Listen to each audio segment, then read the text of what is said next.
Bonjour et bienvenue, voici notre tour d'horizon économique, géopolitique, énergétique et boursier. Nous sommes le mardi 19 mars et pour comprendre comment tourne la planète finance, c'est sur l'inforruptible et nulle part ailleurs. Et la thématique du jour, ce sera: n'aurions-nous pas plutôt besoin d'un manuel de survie financier? Ouais, parce que le manuel de survie en cas de catastrophe nucléaire, hein, allons-y. Bon, ça va peut-être faire trembler dans les chaumières, ça va faire frissonner d'horreur les esprits faibles, mais le véritable péril pour nos abonnés, eh bien, c'est d'abord une grosse correction boursière, peut-être une crise boursière, et deuxièmement, la rapacité de l'État, qui ne s'en cache même pas, veut venir nous faire les poches. Donc un manuel de survie financière, en cas de correction boursière, on part effectivement de très très haut sur le Nasdaq, le S&P 500, rappelons qu'il est parti de 666 points pour atteindre les 6200 points. Donc il y a encore du chemin à faire avant de retracer ne serait-ce que la moitié du terrain gagné en 2024. D'autre part, vous avez cette ultra concentration sur les 7 fantastiques qui ont commencé à corriger déjà 3,3 trilliards ou 3300 milliards de valeurs boursières parties en fumée, dont 650 milliards pour le seul titre Nvidia. Et ce n'est peut-être pas terminé. Bon, comme je l'expliquais dans ma chronique d'hier, Donald Trump agite le spectre de la récession, c'est le mot qui évidemment fait trembler Wall Street et qui risque de provoquer cette fameuse correction boursière. Correction qualifiée de salutaire par le secrétaire d'État au Trésor Scott Bessent. Oui, surtout salutaire parce que si on retire de l'argent de la poche action un peu risquée et qu'on la place dans la poche obligation, eh bien voilà des centaines voire des milliers de milliards qui tomberont au meilleur moment pour absorber le refinancement de la dette américaine. Quant au refinancement de la dette française, bon, vous l'avez bien compris, on va de nouveau nous faire peur. Les épargnants doivent sortir l'argent pour participer à un effort de redimensionnement, de renforcement de notre défense. En réalité, il s'agit surtout de nous défendre contre le péril du déficit. Alors pour ça, on va nous faire peur, bien sûr.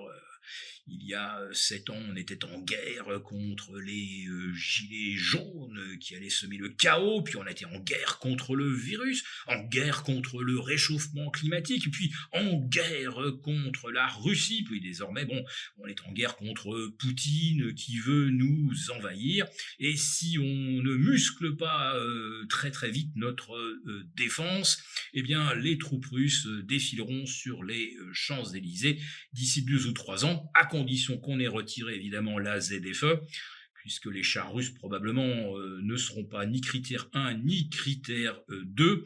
Et puis après ça, pour trouver le chemin de la mairie de Paris, je leur souhaite bien du courage. Donc oui, toujours faire peur pour obtenir des comportements réflexes de la part du peuple. Là, on s'adresse surtout aux épargnants. Et demain, l'Élysée et Bercy réunissent nos grandes puissances d'argent, les banquiers, les assureurs. Et la question, c'est de savoir, est-ce qu'ils vont jouer le jeu pour essayer de placer un nouveau produit financier qui sera dédié à la création donc de nouvelles armes et le renforcement de nos capacités de défense. Bon, il semblerait que le gouvernement ait renoncé à taper dans le livret A, mais on va probablement créer un autre livret. Et l'enjeu, c'est de savoir si les institutionnels vont bien se prêter au jeu.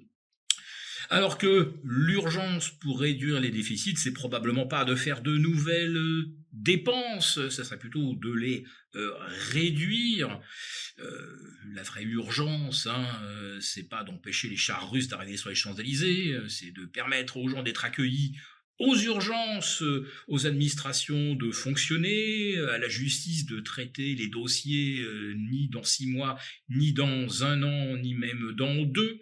Il y a des tas d'urgence, mais bon, clairement, aujourd'hui, il faut reboucher au plus vite les déficits. C'est vraiment ça l'enjeu. Alors les déficits, la dette, on en parle beaucoup dans notre grande conférence qui s'appelle Au-delà de la dette. Donc, si c'était en anglais, ça sera Beyond the Debt, ce qui est un petit peu plus punchy comme formule, mais néanmoins, c'est quelque chose d'absolument fondamental de comprendre la dette et ses enjeux. En ce qui concerne la bourse, pour l'instant, on est un petit peu dans une sorte d'entre-deux.